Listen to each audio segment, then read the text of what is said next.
Bekas Menteri Kewangan Datuk Seri Tengku Zafrul Abdul Aziz menegaskan beliau tidak pernah memperoleh sebarang keuntungan peribadi sepanjang pelaksanaan program Jana Wibawa ketika memberikan keterangan di Mahkamah Tinggi di sini hari ini. Beliau yang hadir sebagai saksi pendakwaan berkata, sepanjang memegang jawatan Menteri Kewangan di bawah pentadbiran Tan Sri Muhyiddin Yassin, beliau tidak pernah menerima sebarang ganjaran atau manfaat kewangan berkaitan program berkenaan.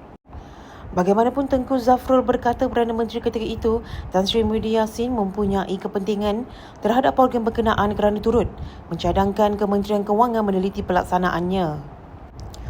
Menurutnya, program Jana Wibawa diwujudkan bagi merangsang pembangunan kontraktor Bumiputera serta merancangkan sektor pembinaan negara ketika krisis pandemik COVID-19 selain sebahagian daripada pakej rangsangan kerajaan.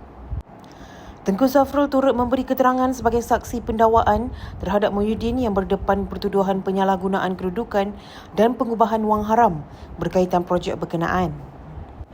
Beliau yang kini penasihat kanan politik kepada Perdana Menteri Datuk Seri Anwar Ibrahim mula membacakan penyataan saksinya pada jam 10.05 pagi di hadapan Hakim Mahkamah Tinggi Has Rasuah Nur Nurwina Mat Nurdin.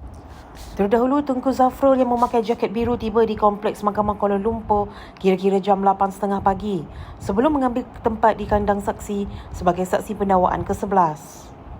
Timbalan Pendakwa Raya Datuk Wan Shahrudin Waladin sebelum ini dilaporkan berkata keterangan Tengku Zafrul dijangka berlangsung beberapa hari kerana beliau merupakan saksi penting dalam kes berkenaan.